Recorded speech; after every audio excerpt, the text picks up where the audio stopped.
Hi everyone. So welcome to this, the first of a series of brief webinars to cover the requirements of extended producer responsibility, but in particular the recyclability assessment requirements, something that's hidden away in the legislation and it's not getting talked about very much at the moment.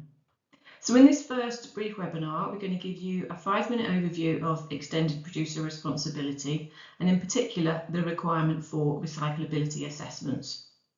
And we'll be following it up with further briefs on specific details of how to undertake those assessments.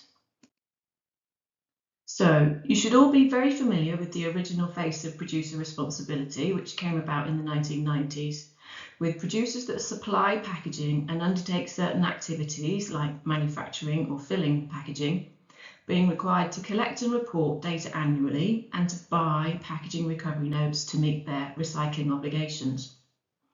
Well, under those regulations, the costs incurred by the producer were just for the recycling of the packaging, and the costs were shared across the supply chain, a proportion to the manufacturer, a proportion to the pack filler, etc. Well, we now have a new iteration being referred to as extended producer responsibility, and this was first introduced in 2023 with the data reporting elements. And it's being further developed this year as a result of the 2024 regulations. So under this new scheme, the data must be collected and reported 6 monthly for large producers and annually for small producers.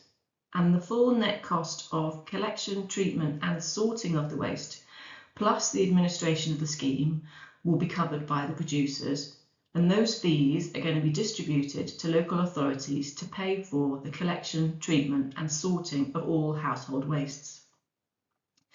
So in addition to that, 100% of the costs for each item of packaging will be allocated to just one business, and that will be either the brand owner, the importer or the pack filler. And the costs for each business will also be modulated based on the environmental impact of that packaging. And that is where the recyclability assessments come in. So with large producers being required to undertake recyclability assessments for all their household packaging that they supply. So let's take a look at these recyclability assessments. Well, they are required to be undertaken on every packaging component that is household packaging and reported every 6 months, with the first deadline being the 1st of October this year. However, with the publishing of a regulatory position statement last month, organisations are now permitted to delay their submissions until the 1st of April next year. So these assessments are required to be completed against the recyclability assessment methodology, known as the RAM, rating every packaging component as either red, amber or green. And the results of these assessments will affect the disposal fees required to be paid via the fee modulation process. So let's take a look at the RAM. Well, the RAM is extremely complicated. It's broken down into 10 different material types, and it is different for each material type, with the number of questions ranging from 1 to 80, depending on the material type. The methodology is going to be revised annually, but it's already been revised a number of times, and it was only published over the 2024 Christmas New Year break. And these assessments will need to be revisited every time the methodology is revised, every time a packaging component is changed, or when new products are introduced.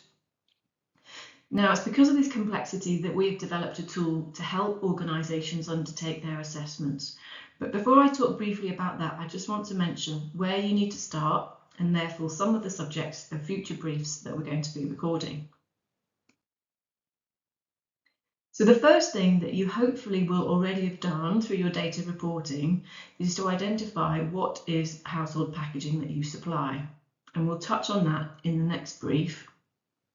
Then you will need to identify the individual packaging components and their material type. Now this sounds easy and obvious, but if we were to think about an example of a jar of jam, the packaging components of that product are 3. There's the glass jar, the aluminium cap and the paper label. So we'll also be covering how to identify these individual packaging components and then how to identify their material type. It sounds straightforward, but in some instances it isn't. So I mentioned about our recyclability assessment tool, and we've developed this tool for a number of reasons. So first, we're so frustrated by environmental legislation and why it has to be so complex. If compliance were easy, then general environmental performance the world over would be far better. And the recyclability assessment requirements are just a prime example. They are extremely complicated, and it's taken a significant number of hours to interpret the requirements and to understand them. And this will need to be revisited every year when the round changes. So we wanted to do that for you. Secondly, the guidance is not well presented in a user-friendly format. We've therefore made it very simple, step by step, a user-friendly process that retains your records and generates the results for you. Third, the guidance isn't helping organisations to see how they can improve the recyclability of their packaging and therefore reduce their costs. So our tool therefore highlights the issues that are resulting in poor scoring assessments, so that in the future you can focus your improvement efforts where they will achieve the greatest cost reduction and the greatest environmental benefit. And finally, the guidance is not helping organisations to revisit and quickly update their assessments when changes are made to the methodology, changes are made to their packaging or to their products.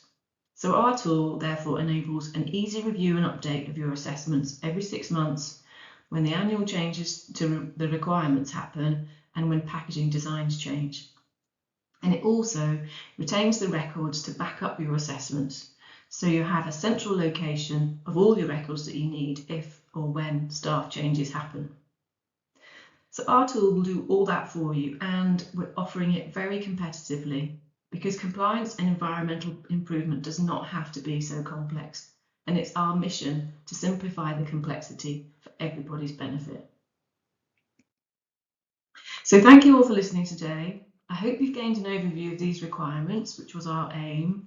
And if you have any questions, please don't hesitate to contact us and I'll answer them as best I can. Please come back to our page for the next instalments and don't hesitate to get in touch if you'd like a demo of our new tool. Have a great day.